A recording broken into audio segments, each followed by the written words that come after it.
ये बदलाव का चुनाव है, ना कि ये भावनाओं पे लड़ा जाएगा। फिर इलेक्टोरल बॉन्ड एक लेके आए, उसमें तो पूरा खा गए ऐसा लगता है, तो जनता का विश्वास उनसे कम हुआ है। अब ये बताइए, जो माँ बाप अपनी जीवन भर की पूंजी पढ़ा लिखा रहे बच्चों को इस लायक कि जब पढ़े लिख जाएंगे तो उनको नौकरी रोजगार तो रोजगार नहीं है। और निश्चित तौर पे आप देखेंगे कि परिवर्तन होगा। 8 साल में 80 पेपर लीक हो गए। कि जनता परिवर्तन चाहती है, जनता बिल्कुल बदलाव चाहती है। लोकसभा चुनाव को लेकर तमाम राजनीतिक दलों ने अपनी तैयारियां शुरू कर दी हैं। इस वक्त हम मौजूद हैं उत्तर प्रदेश की राजधानी लखनऊ में, जहां पर तस्वीरों में आप देख सकते हैं कि शाम का वक्त है, लोग इकट्ठा हैं और इन्हीं लोगों से जानने की कोशिश करेंगे कि आखिरकार इस बार के लोकसभा चुनाव में माहौल किसका है। जिस तरीके से लगातार तमाम राजनीतिक दल तैयारियां कर रही हैं, क्या लग रहा है कि इस बार जो माहौल है वो किसके पक्ष में है?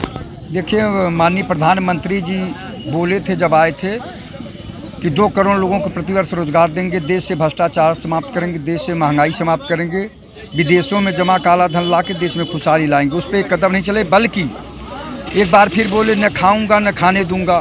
फिर इलेक्टोरल बॉन्ड एक लेके आए, उसमें तो पूरा खा गए ऐसा लगता है, तो जनता का विश्वास उनसे कम हुआ है आदरणीय देश के प्रधानमंत्री जी से और भारतीय जनता पार्टी से। चूँकि ये राम राज्य की सरकार चला रहे हैं। अब तक तो लोग बताते हैं, ये लोग के बोलते हैं ना कि राम राज्य की सरकार है, राम राज्य।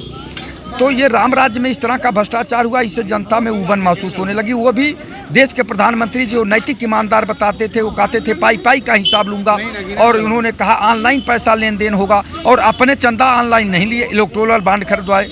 और उसमें भी संस्थाएं जैसे रिजर्व बैंक ने आगाह किया, और आपका जो है चुनाव आयोग भी आगाह किया कि इसमें, निर्वाचन आयोग ने भी आगाह किया इसमें गड़बड़ी हो सकती है, लेकिन वो माने नहीं। उन्होंने सरकारी संस्था SBI को चुनाव बॉन्ड खरीदने के लिए राजी कर लिया और उनसे चुनाव बॉन्ड खरीदा है। अब किससे लिया, किस उद्योगपति से लिया, उसके बदले उसको क्या दिया लाभ, और ED और CBI का प्रयोग करके जैसे धन उगाही की गई, ये जब जनता के बीच में आया तो उनका जो है प्रधानमंत्री जी से विश्वास एकदम उठ गया। चूँकि प्रधानमंत्री जी बहुत ईमानदारी की बात करते थे और सारी बातें करते थे कि भ्रष्टाचार मुक्त भारत करेंगे, और यहाँ के माननीय मुख्यमंत्री जी जीरो टॉलरेंस कहते हैं कि भ्रष्टाचार मुक्त उत्तर प्रदेश। यहाँ भी वही है, तहसील में चले जाइए तो लेखपाल से लेके SDM तक भ्रष्टाचार में लिप्त हैं, थाने में चले जाइए चौकीदार से लेके थानेदार तक भ्रष्टाचार में लिप्त हैं। चारों तरफ त्राय त्राय मची है। और किसान आपका जो है MSP मांगता है तो कील कांटे ढुकवाते हैं, रबड़ की गोलियां चलवाते हैं, आंसू गैस छोड़वाते हैं।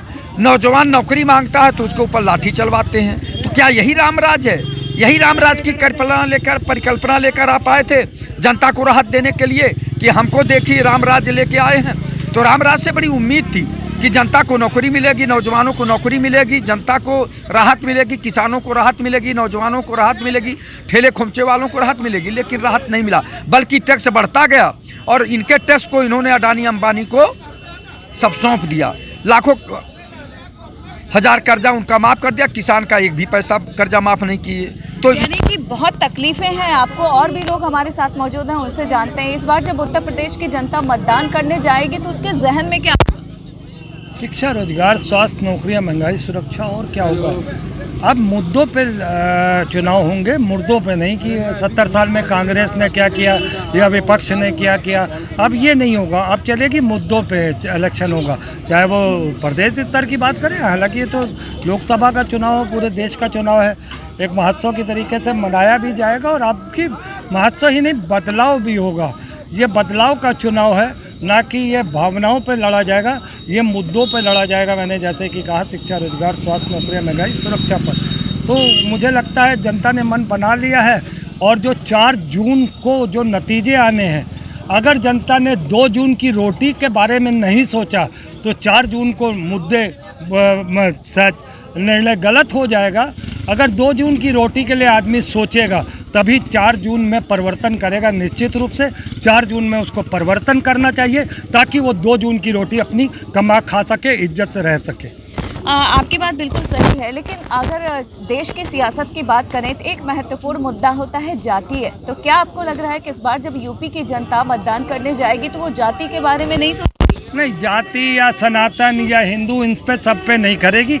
अब आदमी अपनी मूलभूत सुविधाओं से परेशान है। एक मिनट, मूलभूत सुविधाओं से आदमी परेशान है।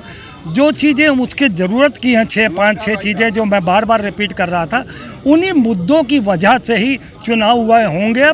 अब कोई भी फैन बट नहीं है कि आपको कहीं मंदिर वाला मुद्दा ले आएंगे या सनातन का मुद्दा ले आएंगे या हिंदू खतरे का मुद्दा ले आएंगे।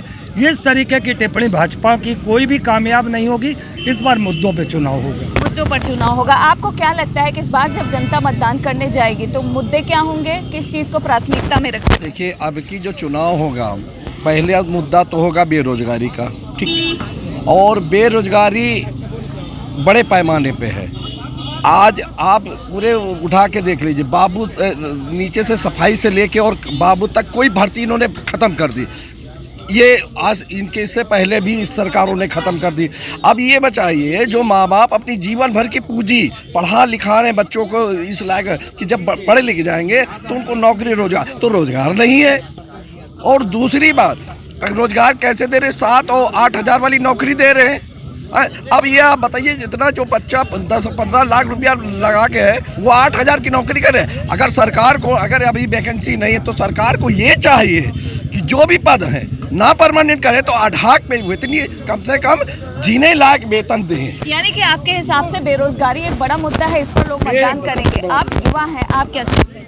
देखिए, बिल्कुल यही निश्चित तौर पे यही मुद्दे रहेंगे कि जिस तरीके से बढ़ती महंगाई और बेरोजगारी और जिस तरीके से किसान परेशान हैं, आंदोलन कर रहे हैं, इन सारे मुद्दों के ही अब की चुनाव होना है। और निश्चित तौर पे आप देखेंगे कि परिवर्तन होगा, क्योंकि किसान और जवान जब अपने पे आ जाता है तो अच्छा तानाशाह झुक जाता है। बिल्कुल, और भी लोग हैं, उनसे भी बात करने की कोशिश करते हैं। इस बार जब आप मतदान करने जाएंगे तो क्या मुद्दे होंगे जिस पर आप मतदान करेंगे? देखिए, कोर सेक्टर 15 महीने में सबसे निचले स्तर पे है। FDI इन्वेस्टमेंट 16 साल में सबसे कम है, और जो कृषि विकास दर है वो 3% में आ गया, 6 साल में सबसे अधिक। उपभोग जो हमारा है, जो हम खर्चा करते हैं, वो 3% में 5 साल में सबसे अधिक, और जो हमारा ग्रोथ है वो 4.3 है, आपका जाके 32 साल में सबसे कम। तो ये सारे मुद्दे होंगे। PLF का सर्वे आ गया है, जो लोग 100 रुपये से कम कमाते थे वो 2017 में 15 करोड़ थे, आज वो 18 करोड़ हो गए हैं। लेबर पार्टिसिपेशन रेट गिरते गिरते गिरते 39 पे आ गया, 7 साल में सबसे कम। नौकरियां मिल नहीं रही हैं, इकोनॉमिक बूस्ट नहीं कर रहा है। तो इस पर जब इकोनॉमिक बूस्ट नहीं करेगा तो हमारा नौकरी नहीं करेगी। 11 लाख लोग बाहर चले गए विदेश में, क्यों? क्योंकि आपका नीति सही नहीं था बिजनेस का, तो उनको वापस लाना होगा। और तभी आप बताइए कि हमारे 8 साल में 80 पेपर लीक हो गए। स्टूडेंट्स को 80 पेपर लीक हो जा रहे हैं, एक जॉब नहीं है उनके पास, तो वो आपको वोट नहीं देंगे। जो 1.5 लाख चयनित हुए थे आर्मी में, आपने अग्निवीर लाके को ख़त्म कर दिया नौकरी को, वो लोग आपको वोट नहीं देंगे। बड़ी समस्या है। आप क्या सोचते हैं मतदान करते वक्त क्या दिमाग में? जी, अब तो जिस हिसाब से देश की हालत खस्ता है, तो हमें तो लगता है कि जनता परिवर्तन चाहती है, जनता बिल्कुल बदलाव चाहती है। जनता बदलाव चाहती है। और भी लोग हैं, इनसे बात करने की कोशिश करते हैं। क्या सोचते हैं?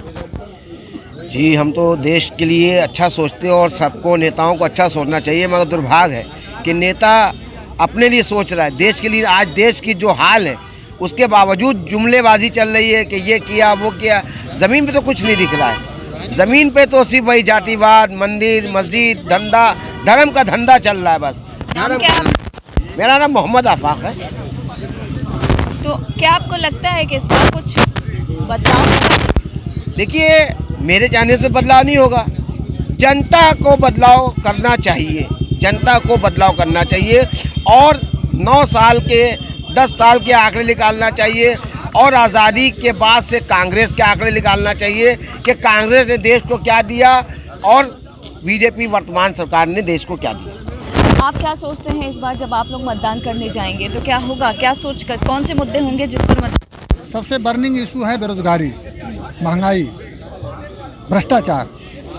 भारतीय जनता पार्टी के ने वादा किया था कि हम आएंगे तो न खाऊंगा न खाने दूंगा, मतलब न भ्रष्टाचार करूंगा और न किसी को करने दूंगा। लेकिन ठीक इसका उलट किया उन्होंने। इलेक्ट्रल बॉन्ड के जरिए पाकिस्तान जैसी कंपनी से उन्होंने पैसा लिया, बीफ जैसी कंपनी से पैसा लिया। जिन कंपनियों के ऊपर करप्शन का, ईडी का, सीबीआई का जांच चल रही थी, उन कंपनियों से भी इन्होंने पैसा लिया।